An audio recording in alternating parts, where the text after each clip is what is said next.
मंगल दिशि दस। नाम का जप करने से दसों दिशा में। तो विनोबा जी भी कितना नाम प्रेमी, गांधी बापू पूरी ऊर्जा नाम से प्राप्त किए हुए।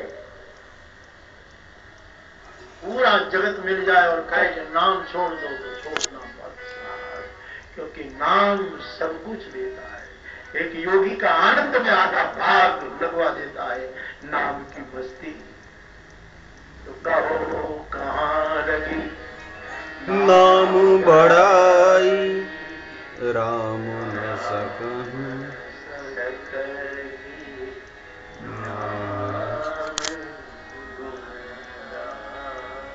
एक आदमी घर में खड़ा है, उसका नाम लेकर उसकी पत्नी उसको बुला रही, उसकी बहन बुला रही, उसकी माँ बुला रही, बुजुर्ग पिताजी बुला रहे, छोटा और बड़ा दो भाई, ये मजला था, वो दोनों बुला रहे, इधर से ससुर आए वो भी बुला रहे, सास भी आई नौबत, तो वो भी बुला रहे, सब बुला रहे।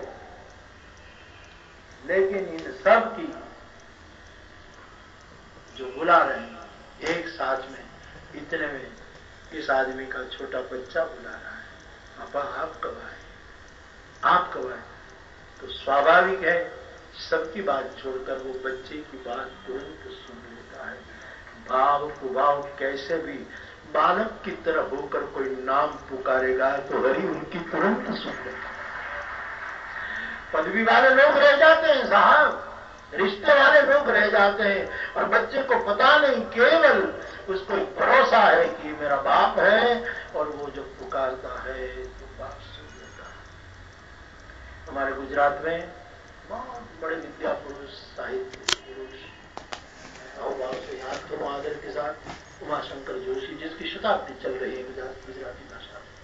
उमाशंकर जोशी, हाँ, ऋषि जैसा महापुरुष, उसने एक काव्य लिखा। काव्य तो दूसरे ढंग से चलता है और बड़ा महिमावंत काव्य है, लेकिन ये जो निर्दोषता की बात आई तो वे थोड़ा इधर उधर करके उसका भाष्य करा। एक पंखी ने कई कहूँ, उसका एक लंबा काव्य है। एक पक्षी था, उसको कुछ कहना था, लेकिन वो उड़ करके एक वृक्ष पर आखिरी शाखा पर बैठ गया, टहनी पर बैठ गया। रहस्य बोलते हैं कवि, कई हमारे साहित्य पुरुषों ने उस पर मीमांसा की है, भाष्य किया है, बहुत साहित्यिक और अनुभूत उस पर टिप्पणियां हुई है। कहते उस पक्षी को कुछ कहना था, इस मनुष्य को कहना होगा कि आप लोग मुझे पिंजरे में बंद कर देते हैं। कोई व्याध को कहना होगा कि एक बार तुमने ही तो क्रॉच पक्षी का वध किया था। कोई शिकायत होगी, कोई मांग होगी, ऐसे कई प्रश्न उठाए जाते हैं।